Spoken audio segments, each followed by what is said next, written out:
In Revelations, chapter 2 through 4, Jesus addresses the churches.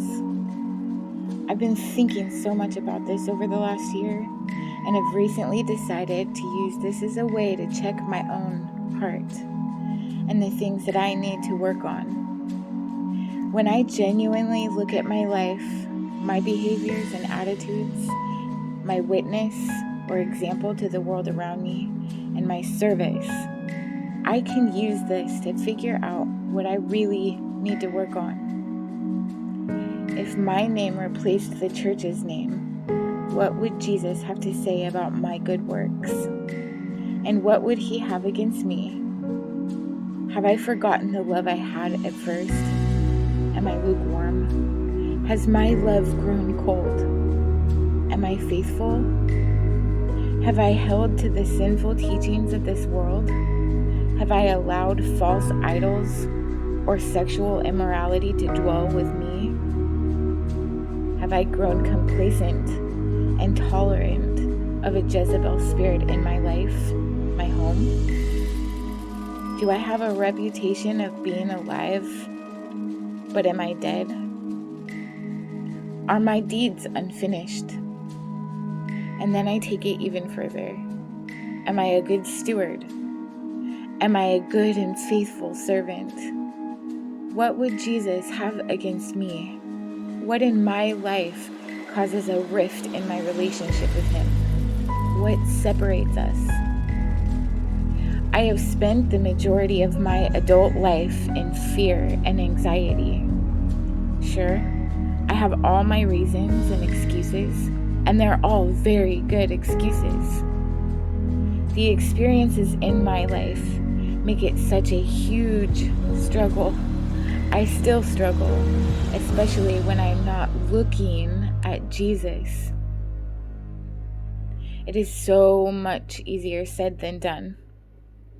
I struggle when I stop surrendering, and sometimes I forget how to surrender altogether and have to relearn all over again. That's okay. He's patient. Surrender goes against our nature, and we have terrible memories. We forget the blessings that flow from our surrender. Even when things don't go the way we want, even in tragedy, we think that we surrender to God's will, but then tragedy turns even more tragic. And then we say, "But I surrendered." That is not surrender. Somehow we believed it was. But if we were truly surrendered, that greater tragedy would not have shaken our faith so badly. In fact, it would have strengthened our faith. We would lean harder on him, held tighter to him. My life has been filled with major tragedy after major tragedy. And when I was less mature spiritually, I blamed God. I shook my fist at him in anger, even when I could feel his tenderness towards me. I recoiled from him, making plenty of room for the accuser to come in and lead me into deeper darkness.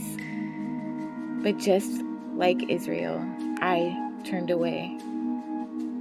O Jerusalem, Jerusalem, how I long to gather you under my wings like a hen gathers her chicks, but you were unwilling. And then, in the heat of our rebellion, the accuser begins his relentless bombardment, wave after wave of shame, regret, humiliation. You are dirty, disgusting, shameful. You don't deserve forgiveness. And it weighs us down and packs on pounds and pounds of heavy, unbearable burdens, while Jesus waits for us to let him bear the burden.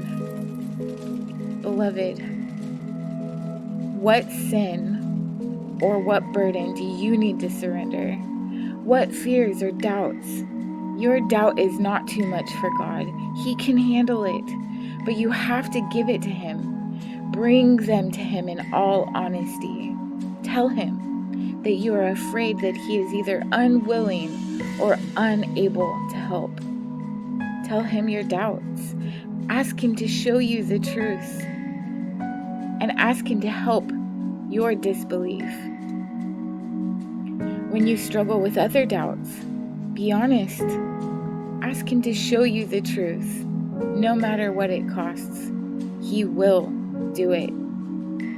It might not come in some miraculous way, a booming voice from heaven, or some incredible sign in the sky, or maybe it will. God will speak to you in the way or the manner he will. Once again, I think of Israel. They were led out of Egypt with great signs and wonders. God fought for them with incredible, miraculous power.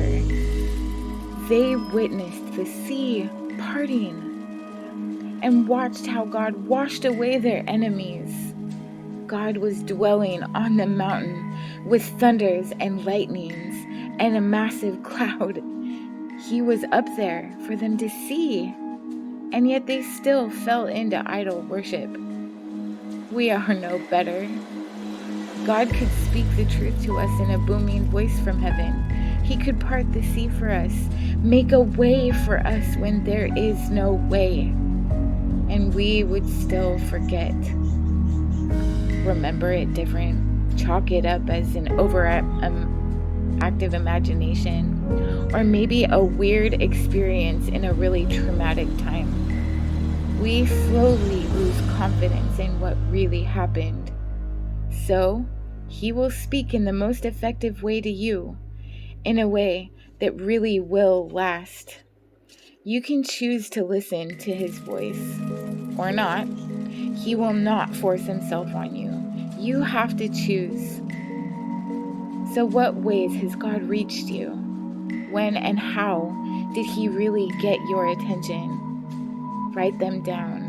Keep them fresh in your mind so you don't forget. Share it with people. And don't let the enemy rob you by twisting the truth of it. He has been doing just that since the garden. Did God really say? Did God really do? And then he causes us to doubt or question. You will not surely die. We question God's activity in our lives. We question whether something really is that bad, or question if it was really God working or speaking in our lives. And before you know it, we have taken what God did for us and melted it down and formed a golden calf out of it. This is the God that delivered us out of Egypt. Sometimes when we have to really seek God first, when he does speak to us or deliver us, we are less likely to forget than if he just performed some miraculous sign or wonder. The times in my own personal experiences that God really reached me were the times that I really surrendered. And the only time I could figure out how to surrender was when there really was nothing else I could do but surrender. And it was instantaneous. The very moment I surrendered, he moved mountains for me. I cannot express the gravity of that. He moved mountains for me. But I had to surrender.